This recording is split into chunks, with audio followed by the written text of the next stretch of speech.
राधे राधे दोस्तों, जय श्री कृष्ण, जय श्री हरे। आज हम गीता के 7वें उपदेश के बारे में बात करेंगे, जो है सुख की इच्छा ही आखिर में हमारे दुख का कारण बनती है। क्योंकि हम जो चाहते हैं उसे पाने के लिए संघर्ष करते हैं, और यदि हम उसे नहीं पा पाते हैं तो हम दुखी हो जाते हैं।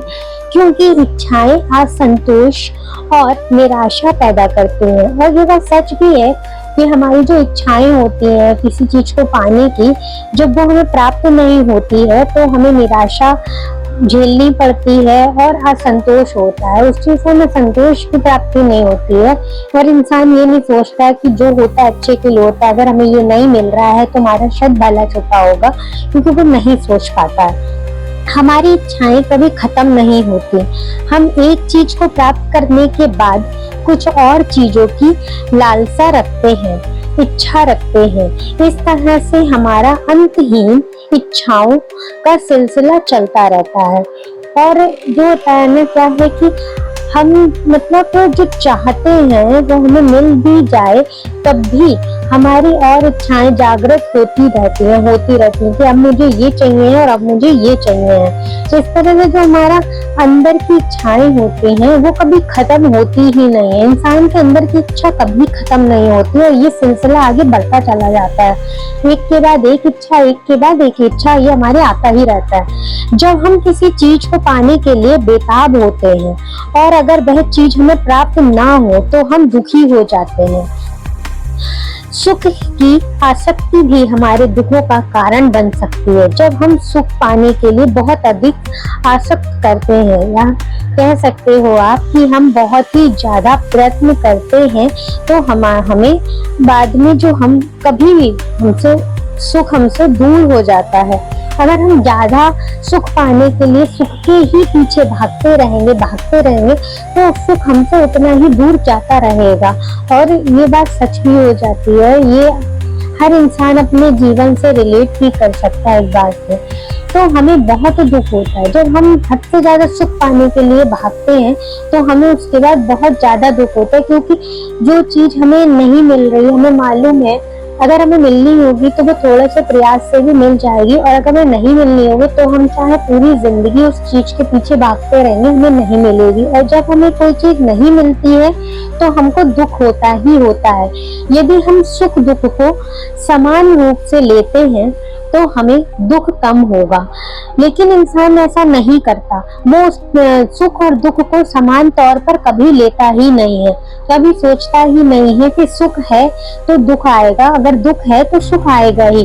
क्योंकि इंसान दुख में दुखी हो जाता है कि मेरे साथ ऐसा ही हो रहा है, मेरे साथ ये ही होता है। पर सुख में कभी क्यों नहीं इंसान बोलता है कि मेरे साथ अच्छा हुआ। तब वो भगवान को भी भूल जाता है कि एक बार उसका धन्यवाद दे दे, उसका शुक्रिया अदा कर दे कि उसकी ही वजह से आपके जीवन में ये सुख आया है। यदि हम सुख को पाकर दीवाने नहीं बनते और दुख को भी सहज भाव से स्वीकार करते हैं, तो दुख हमें उतना प्रभावित नहीं करेगा। और क्या होता है ना कि अगर हम दुख को, जैसे हमारी लाइफ में मान लीजिए कोई दुख है, कोई परेशानी आ गई है, अगर हम उस चीज को समझ ले कि हाँ दुख आया है, कोई बात नहीं, हमारी लाइफ में अगर दुख आया है तो सुख भी आएगा। तो हम जो है ना, अगर दुख आएगा तब भी हमें कोई दिक्कत नहीं आएगी, हम नॉर्मल रहेंगे, न्यूट्रल रहेंगे। और अगर सुख आएगा तब भी हम वैसे ही रहेंगे ना। हम अगर सुख आता है तो हम ज्यादा खुश नहीं होंगे, और दुख आएगा तो हम ज्यादा दुखी नहीं होंगे। क्योंकि मेरे दिमाग में तो एक ही चीज रहेगी कि अगर दुख आया है तो सुख आएगा ही आएगा, और सुख आया है तो दुख आएगा ही आएगा। तो दुख हमें उतना प्रभावित भी नहीं करेगा। अगर दुखी होंगे तो उस चीज का फर्क पड़ना बंद हो जाएगा। संतुष्टि भी दुखों से बचने का एक तरीका है। हमारे क्या होता है ना कि अगर हमें कोई चीज प्राप्त हो जाती है तो हमें उस चीज में संतुष्टि हो जाती है, प्राप्त हो गया कोई चीज, तो हम उस दुख से बच जाते हैं। अगर हमें कोई चीज मतलब प्राप्त नहीं होती है तो हम उस दुख में जकड़ जाते हैं, हम उसके बारे में सोचते रहते हैं, कंटिन्यू सोचते ही रहते हैं। यदि हम अपनी वर्तमान स्थिति से संतुष्ट रहते हैं तो हमें दूसरों की चीजों की इच्छा नहीं होगी। अगर हमारे पास जो जितना है हम उतने में ही खुश रहना सीख लें तो हमें दूसरों की चीजों से कोई ईर्ष्या नहीं होगी और ना हमें असंतुष्टि की भावना हमारे अंदर जागृत होगी। लेकिन इंसान की वो प्रवृत्ति ही नहीं है। इंसान दूसरों को देख के बहुत दुखी होता है। इंसान का बहुत ही गंदा, मैं कहूंगी, एक एग्जाम्पल है कि इंसान को अपने सुख से सुख में नहीं है आज का इंसान, लेकिन दूसरे के सुख में उसको जो है उससे दुखी जरूर हो जाता है। वो मतलब अगर मान लो आपके पास एसी है और सामने वाले के पास में कुछ और है, तो वो उस चीज से दुखी हो जाएगा कि तब उसको ये नहीं आएगा कि भगवान ने आपको एसी दे रखा, आप समझो टीवी दे रखा, हर एक चीज, हर सुविधा आपके पास मौजूद भी होगी, लेकिन फिर भी आप अपने सामने वाले को देख के दुखी डेफिनेटली हो जाओगे। और हम अधिक शांत और खुश रह सकते हैं, लेकिन तब जब हमें सामने वाले से फर्क ही ना पड़े। हम तो एक बात सोच लें कि जितना हमें भगवान ने दिया है हम उसमें खुश है, सामने वाले को जितना दिया है वो उसमें खुश है। श्री कृष्ण अर्जुन से कहते हैं कि मनुष्य जितना सुखों की लालसा रखता है और इच्छा करता है, उतना ही उसकी इंद्रियां भोग में आसक्त हो जाती हैं, उतना ही इंसान का मन संसार के सुख और आकर्षक का गुलाम हो जाता है। मतलब श्री कृष्ण जी भी ये बात कह रहे हैं कि इंसान अपने मन पे काबू कर ही नहीं पाता है। वो संसार के सुखों के पीछे जितना भागेगा, जितना आकर्षण की चीजों के पीछे भागेगा, वो उतना ही दुखी होगा। वो अपने मन का गुलाम हो रखा है। देखो, हमें अपने मन को गुलाम करना चाहिए, ना कि मन का गुलाम स्वयं बन जाना चाहिए। मन हमारा बहुत सी ऐसी चीजें चाहता है जो हम उसका पूरा कर ही नहीं सकते, लेकिन क्या है, आजकल लोग गुलाम है। मान लो आपको कुछ खाने की इच्छा है पर आपकी हेल्थ के लिए अच्छा नहीं है, लेकिन आप फिर भी खाओगे क्योंकि आपका मन कर रहा है, आपका मन के आप गुलाम हो रखे हो इसलिए। और जितना सुख के पीछे भागोगे उतना ही उसे दुख के अनुभव से भी गुजरना पड़ेगा, क्योंकि सुख के पीछे भागने का मतलब ही ये है कि आपको वो चीज प्राप्त ना हो या देर से प्राप्त हो, तो आपको उतने पीरियड में वो दुख होगा कि मुझे क्यों नहीं मिल रही, क्या दिक्कत है, क्या दिक्कत है ये।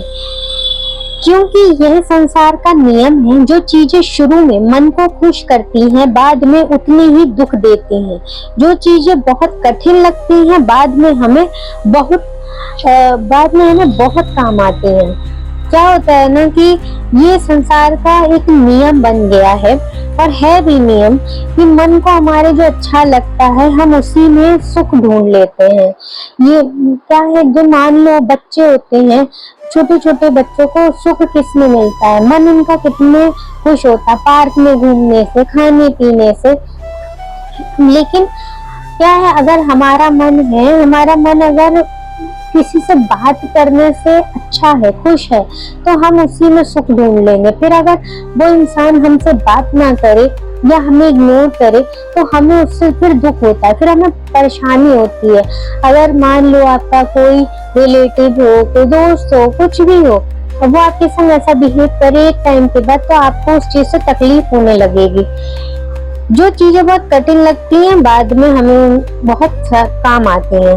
जैसे अभी आपको मान लो ये लग रहा है कि ये काम नहीं हो रहा, या ये बहुत टफ है, ये मैं नहीं कर पाऊंगा, ये जॉब बहुत टफ है, ये मैं नहीं कर पाऊंगा, लेकिन हो सकता है उसी जॉब से आपकी आगे की तरक्की निश्चित हो, उसी जॉब से आपके घर का घर आपका जो है वो अच्छा चल सकता है। क्योंकि संसार का बहुत ही कठोर और कड़वा सच है कि जो हमारे मन को खुशी देता है बाद में हमें उसी चीज से दुख मिलता है। तो ये हमारा आज का 7वां उपदेश था गीता का, जो समाप्त हो गया है। तो guys, thank you very much मेरी वीडियो देखने के लिए। राधे राधे, जय श्री कृष्ण, जय श्री हरि। मेरे चैनल को सब्सक्राइब कर लीजिएगा और मेरी वीडियोस लाइक करिएगा, शेयर करिएगा। आगे की वीडियो के लिए प्लीज मेरे चैनल को सब्सक्राइब कर लीजिएगा। Thank you very much.